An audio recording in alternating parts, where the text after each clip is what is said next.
The following is a GoPowerCat.com production.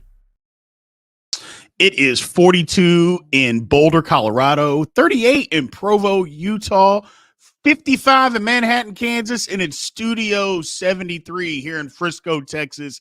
It is 66 degrees. Ladies and gentlemen, this is the Big 12 Insiders. Welcome to the Big Insiders, your Big 12 sports show, presented by Synergy Financial Partners. Now let's go to booming North Texas, home of Studio 73. Here's your host, Brien Hanley. Hello, this is Brien Hanley, Big B, and this is the Big 12 Insiders presented by Synergy Financial Partners. Today we got Jeff Hansen, Adam Munsterteiger. I believe I got that correct. Munsterteiger. Munsterteiger. I apologize. But we got guys from BYU and Colorado, respectively. Gentlemen, how are you guys doing today? Doing well. Doing excellent. Glad to be on with you and Jeff. Absolutely. Thank you guys for making the time. Look, let's just jump right into this. And when we're talking about the Big 12, I know we brought you on, and we're talking about the new Big 12. I know it doesn't start until July, technically. I said, but we're going to talk about the new Big 12.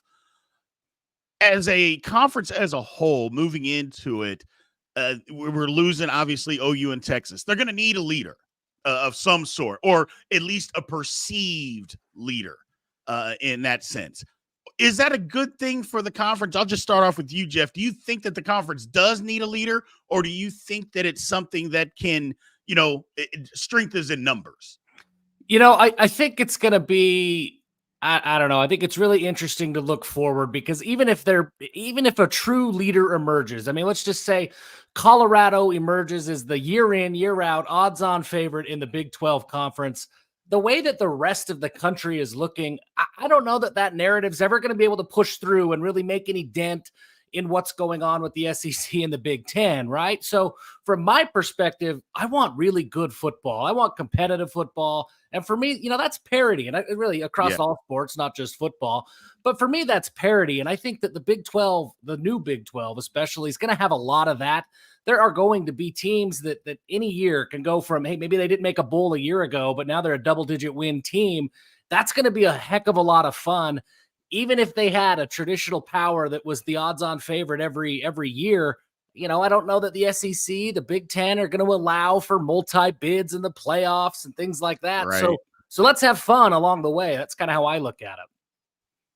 Yeah, I agree with Jeff in the sense that parity is really entertaining. There's going to be riveting football every Saturday in the Big 12 going forward. Yes. Now, if you were in the old model of a 4-team college football playoff, that could be trouble, because you're going to see a lot of the Big 12 cannibalizing itself on some level. Now, you're going to at least have 12 spots, and we know that a big chunk of those are going to be taken up by the SEC and Big Ten. But now, especially when you're playing riveting football, there's going to be more eyeballs drawn to that. And so I think the reputation of the Big 12 will be just fine without having that one program, especially in this new era, whereas maybe in the past that would have been more of an issue.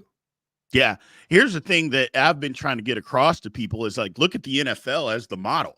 The NFL is parity every year. Obviously, it's ebbs and flows depending on salary cap here and there when people are leaving and free agency and all that stuff. But that's why people love the NFL, is because, you can stink one year, but you give it another year. I mean, Houston would be a perfect example of that. They were horrible, and then they won the division and made the playoffs. So, and won a playoff game. So I think that's, people got to kind of look at that as far as the Big 12, kind of let that be the guide to say, hey, that it'd be nice to have 2 or 3 teams that are out there, schools out there every year. I said, but isn't it more fun if there's more people out there, Adam, that are just available and you never know. It's just like you said, riveting football. And I think that's what we want. And I think we should embrace it, because like we said, the top-heavy schools at the Big Ten and the SEC, it's the same every year. And it's just like, especially the Big Ten. It is Michigan. It is Ohio State. And they're going to play in Iowa every now and then. Iowa can't even score touchdowns. Or you're going to play Illinois or Purdue or every now and then Wisconsin, who's going to get their heads beaten in. And Penn State just, for some reason, can't compete with those two. Same thing in the SEC. I just think, man, it's always the same schools. And although every now and then an LSU will jump up there, every now and then an Auburn will jump in, but they are not consistently good. They're just not. I go, but it's Alabama and it's Georgia, and then even back when I played, I mean, it was still only two teams then. It was Florida and it was Tennessee. It was like Alabama and Auburn. Those teams weren't any good. So I just love how the Big 12 is going to have a ton of parity moving forward. I like where the conference is going. I just really like that aspect of it. And it's interesting, too, in the sense that everybody wants to focus on, do you have a national championship caliber team? Well, you kind of lose sight of it's going to be fun for the fact that probably more than half of the Big 12 fan base is going to next football season thinking that their team is going to win the whole conference. Absolutely. Right? Maybe some of those fans will be a little bit delusional in feeling that way, but because of that parity, you do have more engaged fans across the country that really feel like their team has a shot. And again, you focus on the national stuff, but locally, that's what makes it fun. And again, I think is going to be one of the reasons where I think Colorado fans are going to enjoy this move back, whereas in the Pac-12, they just never really had that rivalry feel. And it was really tough for them to get animosity up against other teams. And I don't think that's going to be a problem for a lot of these Big 12 programs going forward, because they're going to be close in the standings. So there's going to be a lot riding on the line in a lot of those games. Right. Yeah, Adam, I think you hit it on the head, man. I mean, you talk about it at a national level. If that's the only thing anybody is going to focus on is, are you going to win a national championship? Yeah, that's going to be pretty rough for the Big 12. I think we can say that and be honest. But when you change your scope a little bit, right? Winning rivalry games, winning the conference, playing spoiler so that Utah doesn't win the conference. I mean, those kinds of things will start to matter a little bit more than maybe they have. You look at a school like Alabama, right? Like, whether they win the SEC or not, has it really mattered? As long as they get to the playoff, that's the only thing they care about. And the Big 12, we're not going to have it like that. It's not going to be that exact same. So you're going to have those other things that used to matter a whole lot in college football. And it's kind of slipped away from us in recent, 10, 15 years. And I think the Big 12 starts to bring some of that back. And maybe it doesn't bring the national titles home, but it's going to be so much fun. And in the conference that is almost regional, right? I mean, there's still some outliers out there, but in a conference that's more regional than others, it's going to bring some back that nostalgia and that familiarity with what college football was 20 years ago. And I think it's going to be just a ton of fun. Yeah, I think you're 100% right. Jeff, let's just take a look at BYU just real quick. They haven't been in a conference. I'm not sure when the last time they were actually in a conference, if at all, in football. So them jumping in, how are BYU fans taking it? Are they excited, or did they want to stay independent? Is it something that they're actually looking forward to? I know they're in it now, but what was the feeling of that with fans? Yeah, so BYU, they were in the WAC, they were in the Mountain West for forever. And then in 2010-11, when everything kind of started to get crazy across the country, BYU said, hey, independence, it's not as stable as the Power Five. That's where BYU really wanted to be. But that opportunity wasn't there. So they said, hey, independence, let's go try to survive on our own, and let's see what it is. So for BYU fans, it was always kind of a hotly contested debate of, is independence better than where they were in the Mountain West Conference? And you could argue all day long whether or not that, which one was better. But once the Big 12 opportunity came up, it was, no, that's really what the goal has been. Get to that upper echelon of college football. So it's been, BYU fans jumped in head first, and they've been excited since it happened. And I think for the most part, the rest of the Big 12 conference has really embraced BYU and made it a heck of a lot of fun to remember what it's like to have that camaraderie, and you start to feel what rivalries are going to feel like again. Iowa State came to Provo a few weeks ago for basketball, and there was a skirmish on the court, and then that turned into fans talking about it afterwards. You don't get these kinds of things when BYU's playing one-off games against Arkansas or something like that. But with Iowa State, there's another game in a couple of weeks. BYU fans, Iowa State fans, I think are looking forward to that. So yeah, being in a conference has been a heck of a lot of fun. Yeah, I can imagine. That's the one thing that as far as Colorado coming back, getting that camaraderie, but more importantly, getting the rivalry back. It's just, I know a lot of Kansas State fans, they missed Colorado, Adam, being in the Big 12. They missed it. Absolutely. I don't know if the feeling is necessarily mutual, but they're back.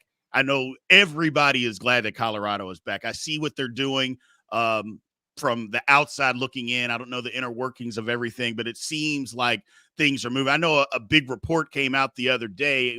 I know some of that can be smoke and mirrors as far as the athletic department losing money. But the one thing that I do know is that people are talking about Colorado athletics again.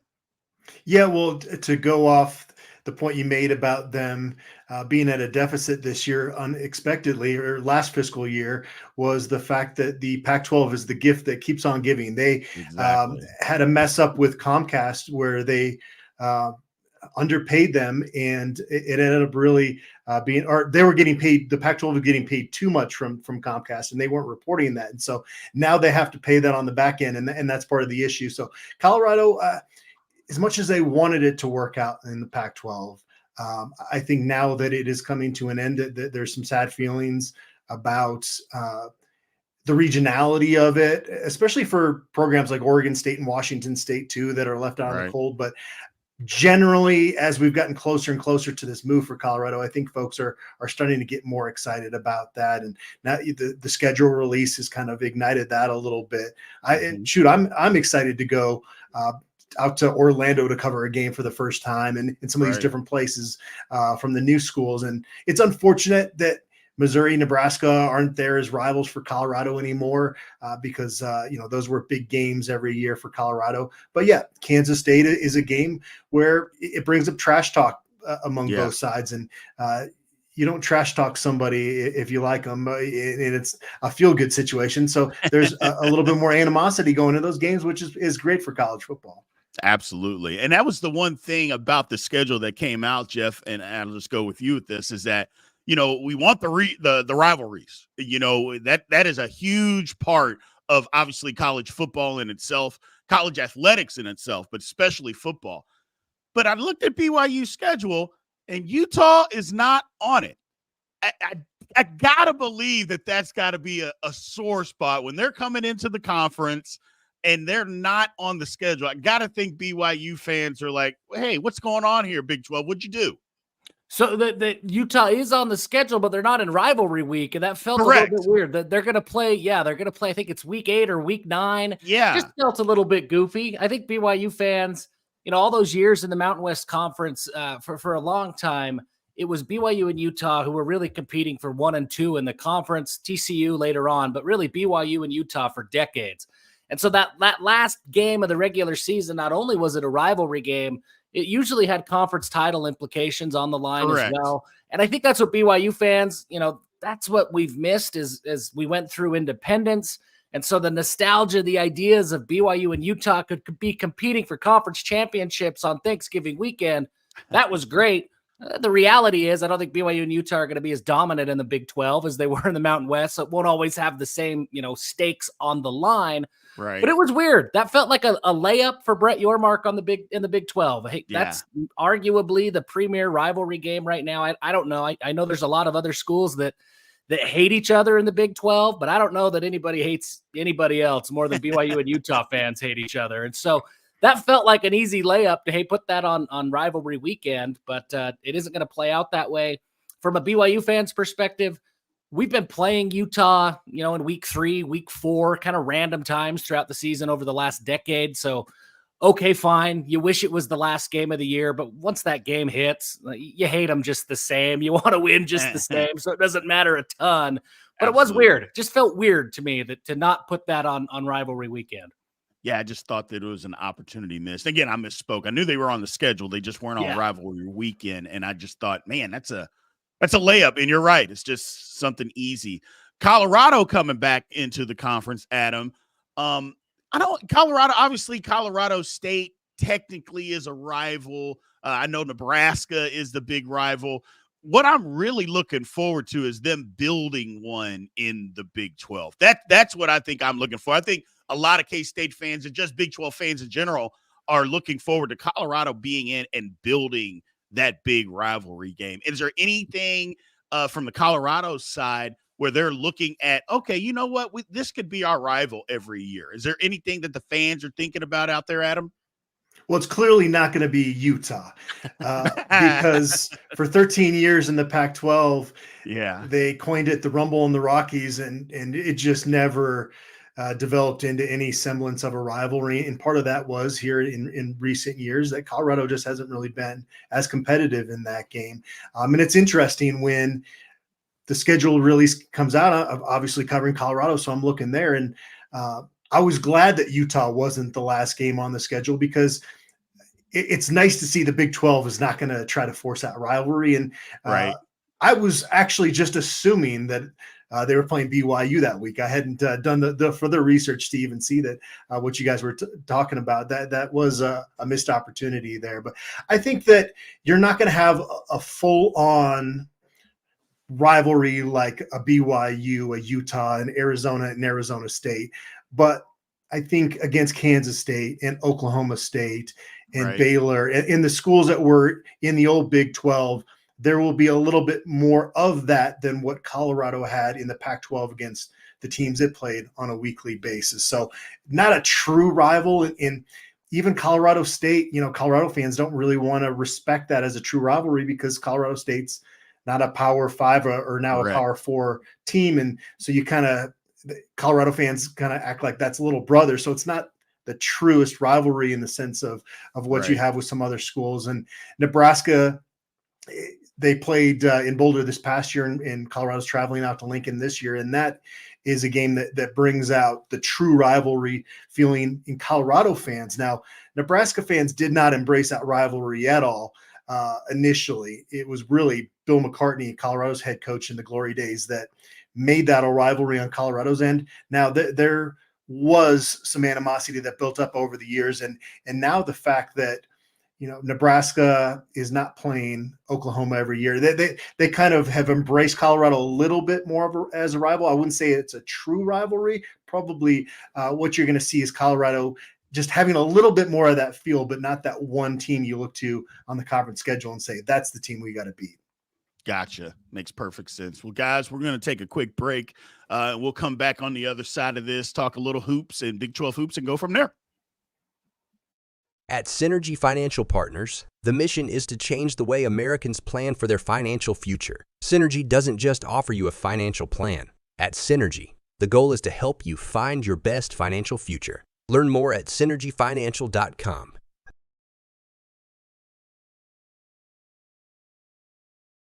Welcome back to the show. Let's head back to the studio. All right, welcome back to the Big 12 Insiders, again presented by Synergy Financial Partners. All right, switching over to hoops here. I'll start with you, Adam. So Colorado, they were 15-5, had a 2-game losing streak. What are the feelings? I mean, the Pac-12 as a whole, as far as the conference is concerned, I think it might be considered maybe a little bit of a down year as far as basketball is concerned this year, especially compared to football. But what are the chances? Because I look at their schedule, I look at the outside looking in. It's like if Colorado just kicks it into gear a little bit, I think they're an outside tournament team. I really, really do. Is that the feeling that people have there right now?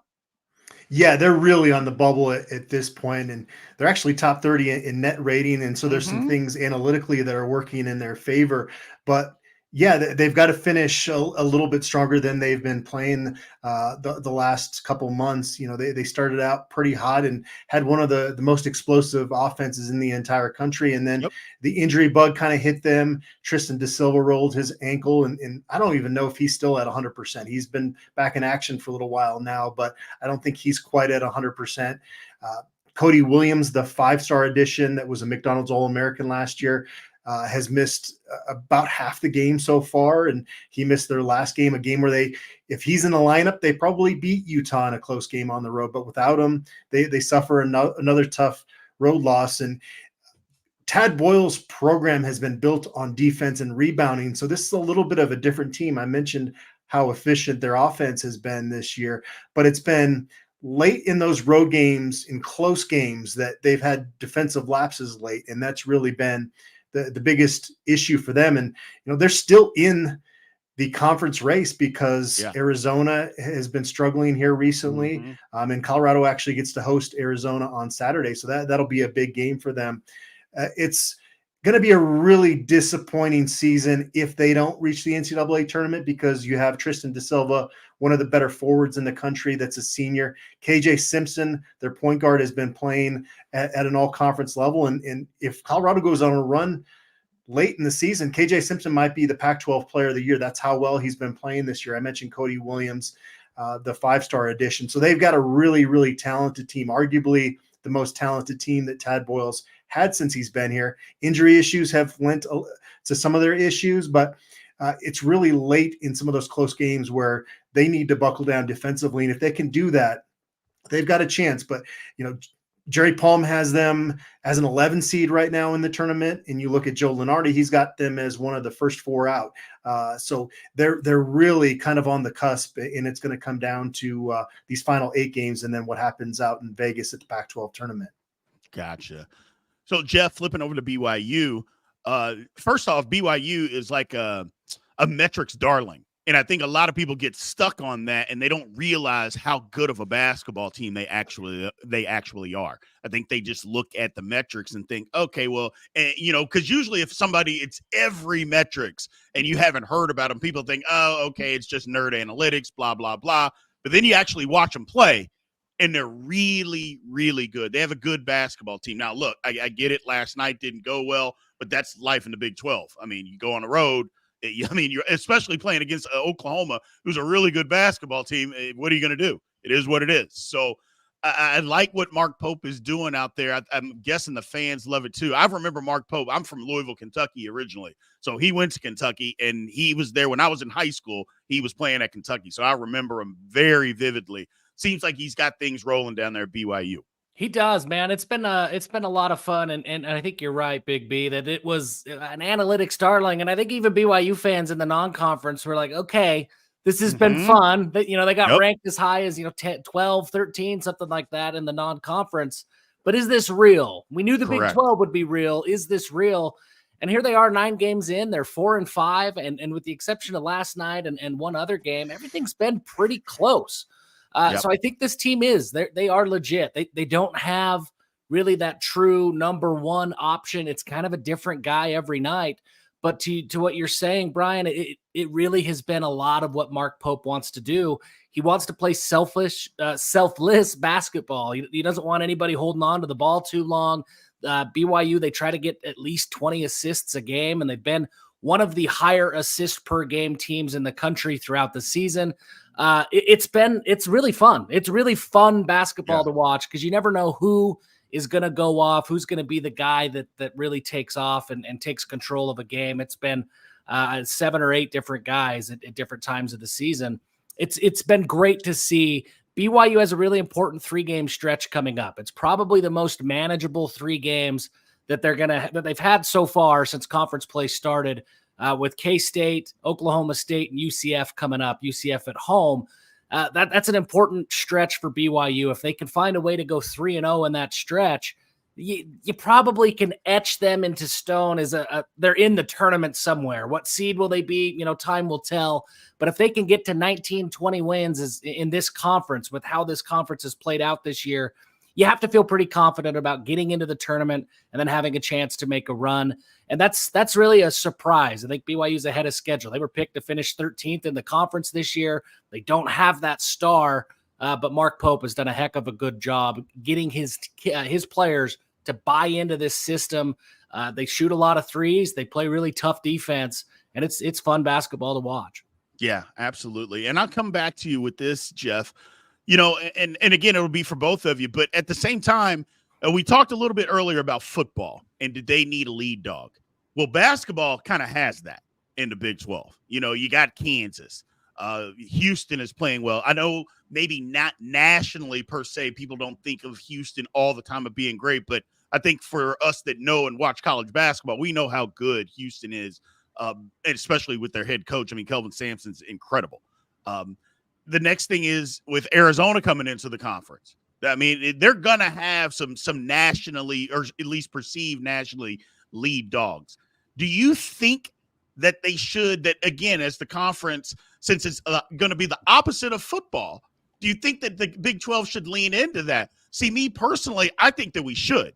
Because when you have the brands that are already there, it's fine to go ahead and lean on that brand and still play extremely competitive basketball around that. Especially if Brett Yormark gets this basketball deal that we keep talking about. If that happens, it's Katie bar the door. I think it's going to be the best. I already think it's the best basketball league, but it'll be the best basketball league every single year just for what you'll have coming in and out and all that good stuff. But I think it's so hard to build a blue blood brand in football. It's almost impossible to do that. It takes generations. None of us will be around for that to happen.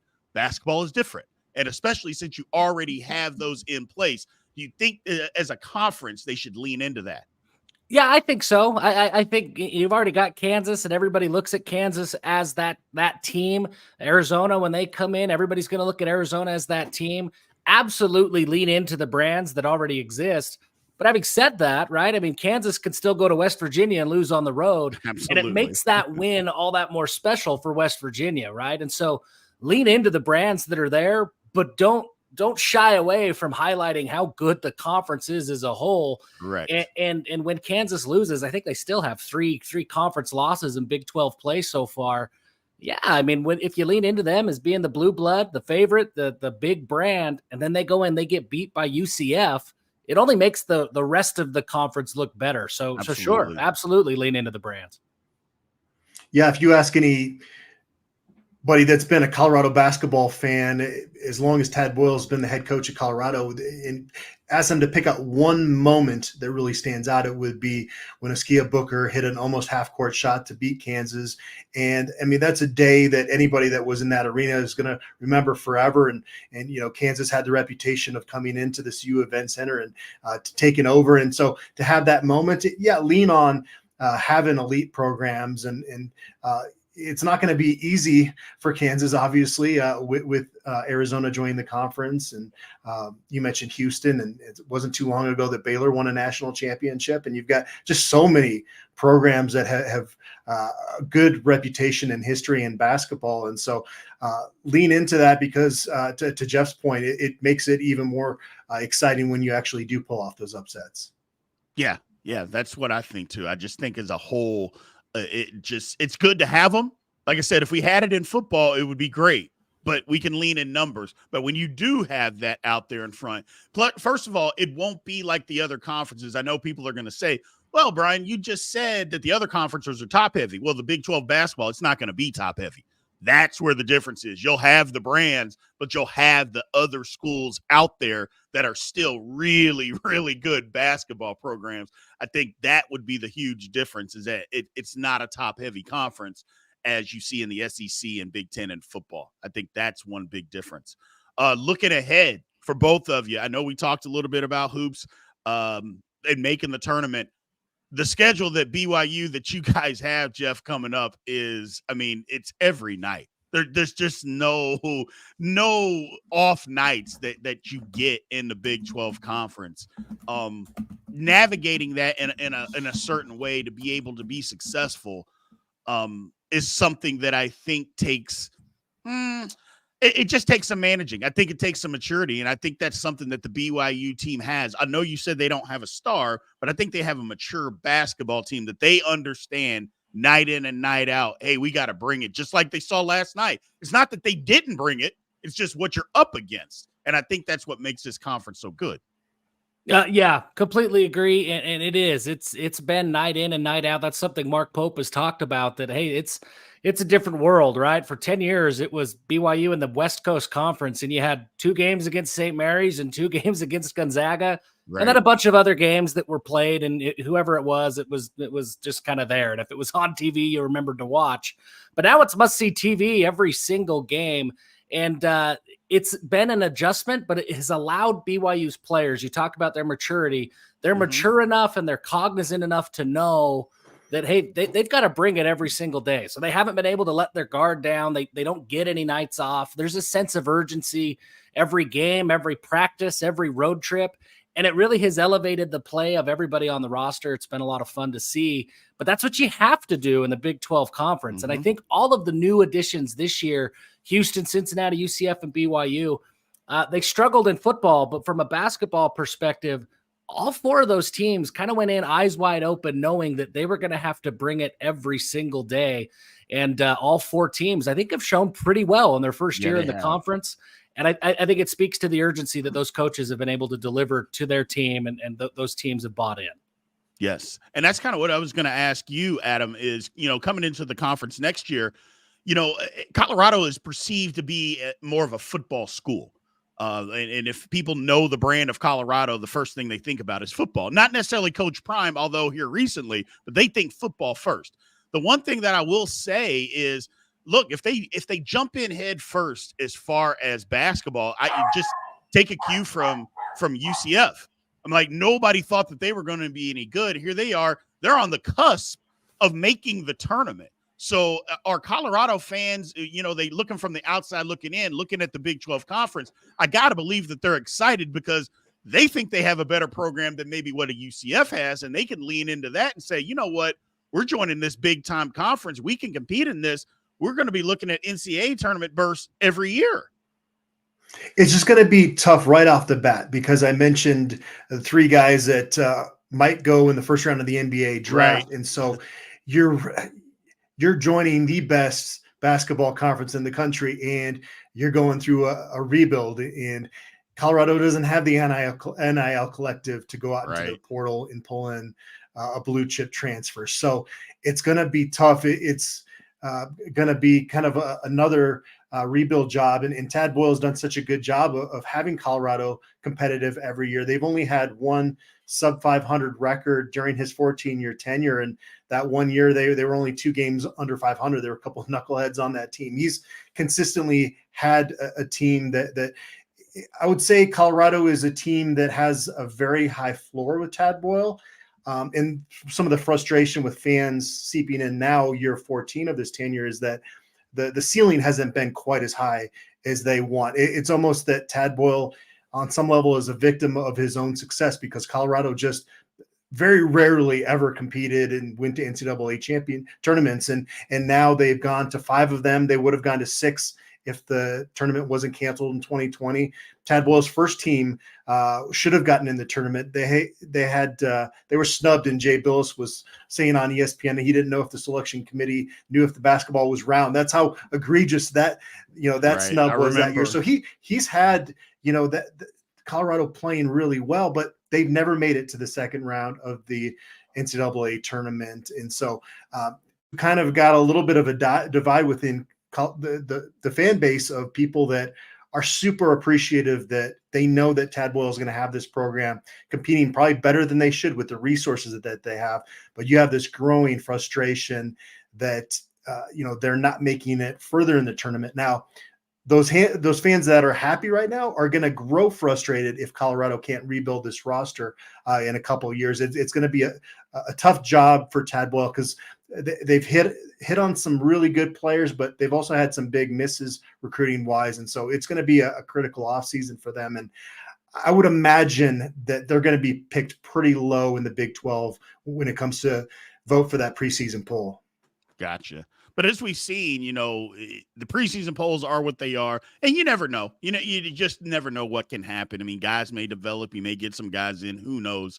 But flipping it back to football, Adam, just real quick, I'm not doing my job or my due diligence if I at least don't bring up the kind of stuff that's going on or the perceived stuff that's going on at Colorado. Look, those sanctions to me, I've been around college football for a long time. I think it was all nonsense.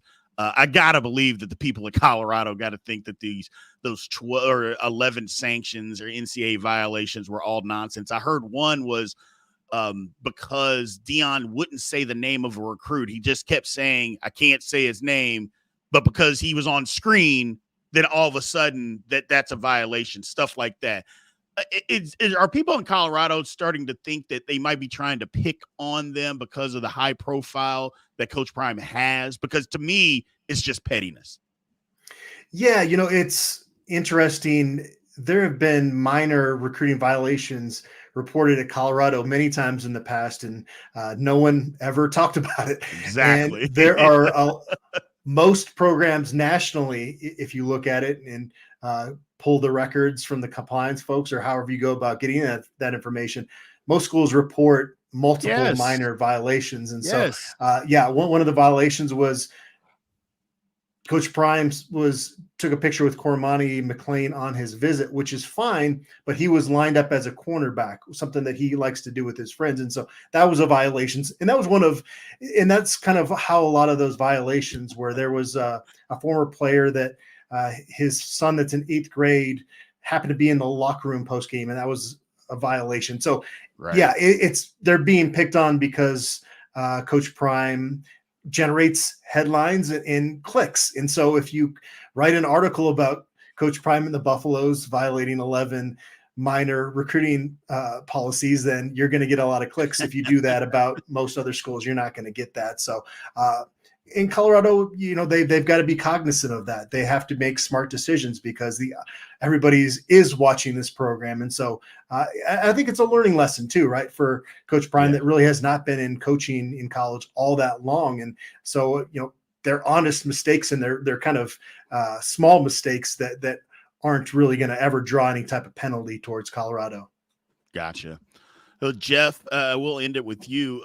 As far as talking year one in the Big 12, I think a lot of people thought that BYU was going to come in and struggle.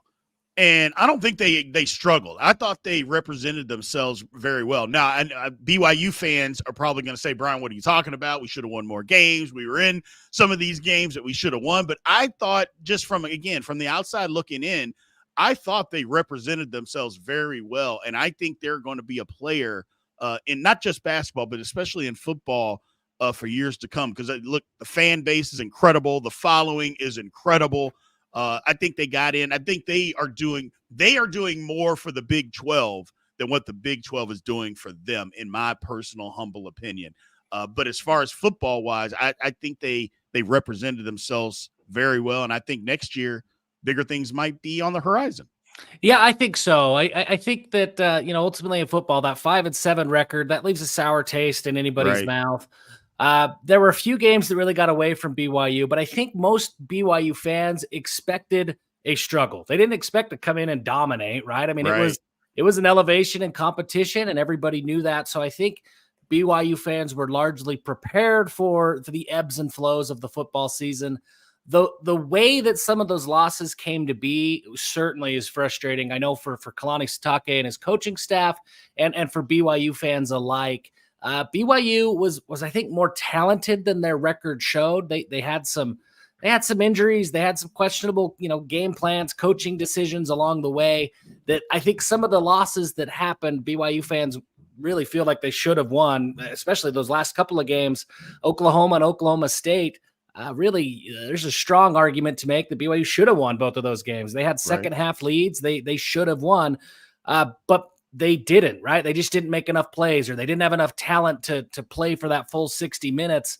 I think the BYU fans should be proud, but they're a little bit pissed off too, just because of the way it all happened. And hopefully next year, there's more talent coming into the program. You don't have as many of those mistakes that cost games. There's mistakes in every game, but you don't want to have enough mistakes that you're losing the game at the end of it. Yeah, totally understand. Well, guys, I appreciate you guys joining the show today. Anytime that you guys want to come on in the future, I would appreciate it. Please let us know. Other than that, we will take one quick break before we end the show, and we will catch you guys later. Thank you guys both for coming on. That was fun. Thank you. Mm-hmm. At Synergy Financial Partners, the vision is to build the world's largest consumer financial education and empowerment company. Synergy doesn't just offer you a financial plan. At Synergy, the goal is to help you find your best financial future. Learn more at synergyfinancial.com. Welcome back to the show. Let's head back to the studio. All right, guys and gals. Again, as we talked about, more of the Big 12, more new partners. BYU's in this year. Colorado's coming in next year. Look, everybody's excited. I'm excited. They're excited. And it's really good to see. That's one of the reasons why we started this this show, is just to give the Big 12 a look that we may not and more than likely won't get nationally. I think it's important that we push that narrative out there that, hey, we're here. You know, the Big 12 is still here and we're going to be here. We got a strong commitment, a strong conference. And not only that, they want to be here.